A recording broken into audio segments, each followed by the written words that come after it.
So today's tutorial is an intuitorial. I have to make new words. So I wanted to talk a bit about intuitive painting. That is painting with no agenda, just following your instinct. It's very instinctual, very raw, very spontaneous. Just a quick note, for those of you who just want to watch the creation of the painting, just skip to the next chapter. Another quick note about YouTube is in the settings on the bottom right of the video, you'll see a little machine cog sort of symbol. If you click on that, you can watch it at different speeds. How I approach intuitive art is I set an intention first. So I decided that my anchor or my intention is to play without judgment. Because we don't do that much as adults, and I just talked about that. So that is actually the intention that I'm setting. No agenda, no judgment. That sounds easy when you say it fast. It's really not always easy to do. So I have a few tips and tricks. First tip is to follow your gut instinct. And when you're overthinking, to catch yourself overthinking. So that's two clues. Follow your gut, shut down the overthinker, the inner critic, if you will. And just do what feels good. What's pleasing to you. So if you're making a marker, you're picking a color and you're like, oh, I love that. Do it. Or you're just drawn to grab something, do it. Just release and let go and have fun and use your natural energy. I also find it's easier to get out of your head if you use your body, which kind of makes sense. Right brain, left brain thing. Many scientists now say that's a myth, but I'm okay with that. I just find it's a useful distinction for communication's sake. So I'm going to use it.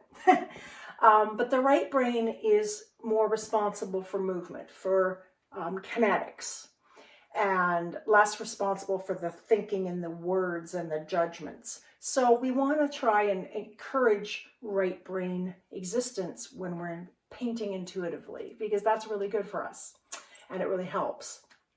So you've got to keep your analyzer out of it. I find that's one of the easy ways to do that is, like I said, with music, which I can't do tonight. And also it's just when you start to, oh, that looks ugly. Oh, that looks stupid.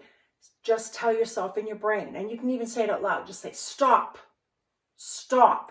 Like even visualize a big stop sign. And then take a few breaths. And center yourself, ground yourself with your feet, plant your feet, and just breathe. And I also find it's nice to have a bit of a mantra. So because my intention is to play without judgment and to be completely without an agenda, I thought a good word for me to focus on would be the word freedom. So when I catch myself thinking, I'm going to say stop, I'm going to plant my feet, I'm going to say freedom as I breathe. Freedom. And it's amazing how much that can really help. So you might wonder, why do we even want to paint intuitively?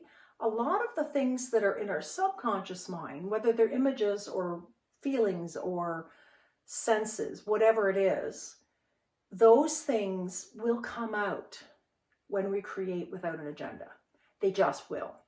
Who you are in the deepest of the deepest places comes out when you're not controlling, when you're resting, when you're letting go.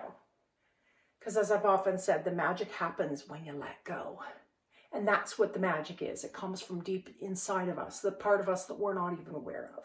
So can you tell I used to be a therapist? I mean, I got to get a little therapeutic here once in a while.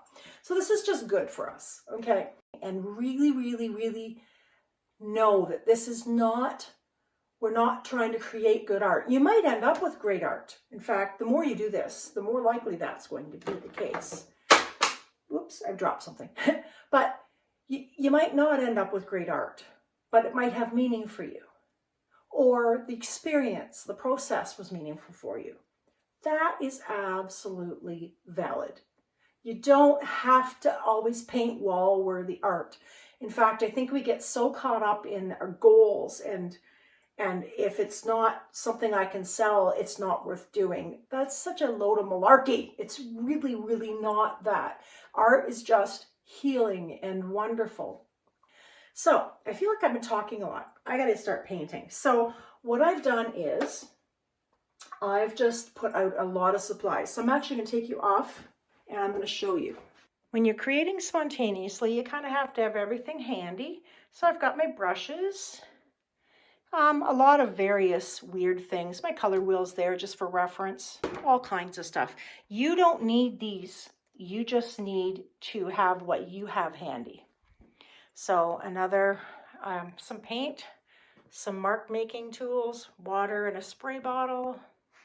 That's basically what I have. I also picked my paint colors and I chose blue-green as my main color. And I'm going to choose its opposite, reds and red-oranges in here. Maybe in along the bottom of the color wheel there.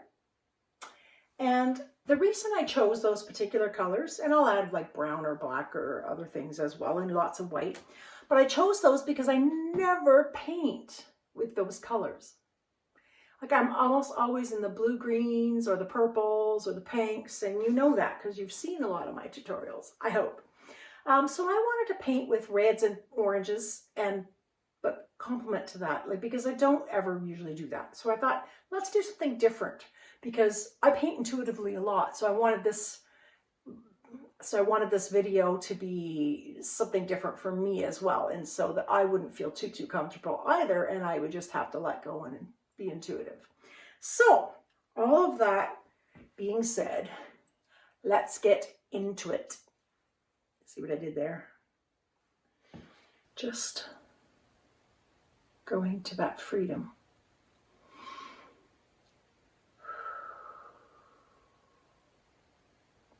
Okay.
So it does need to dry for a couple minutes at this point, so I just wanted to take a minute to share a few things.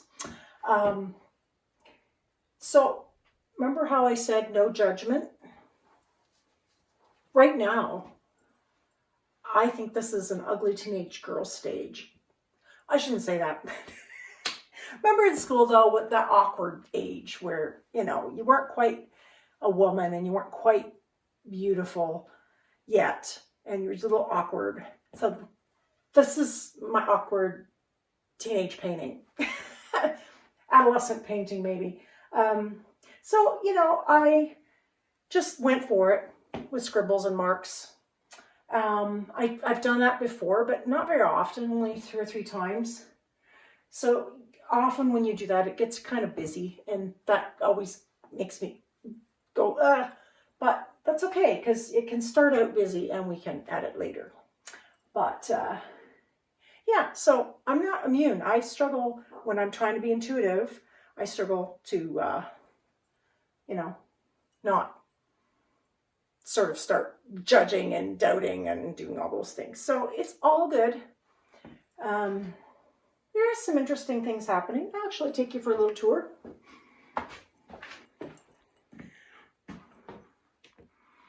So there's some interesting depth of the marks that are happening. Some transparency, so you can see marks that are underneath and marks that are on top.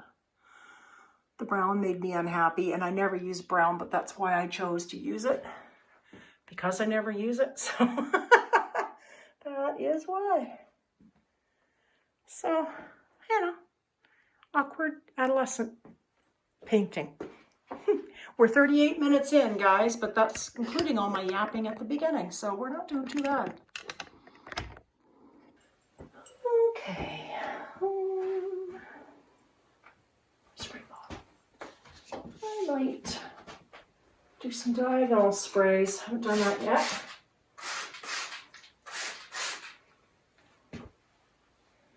And I like what that's doing.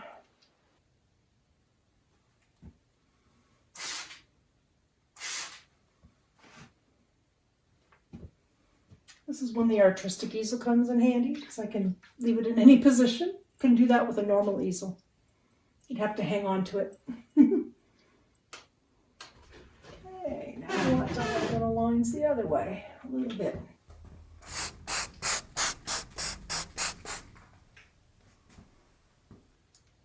And that was intuition. I like that. So I have plastic down there, you can hear it dripping.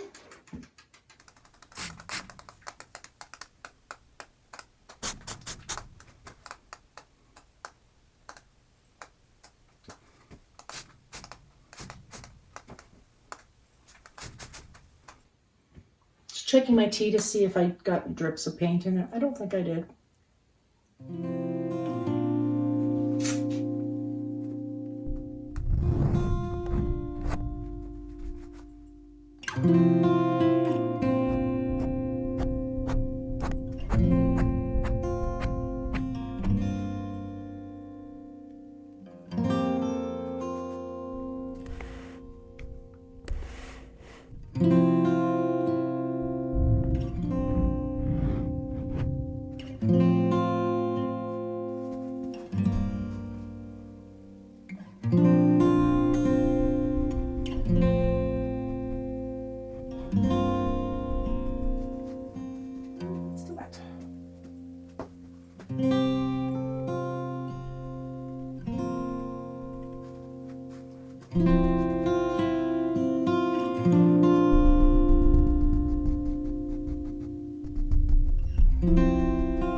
So I think I'm going to end this video here.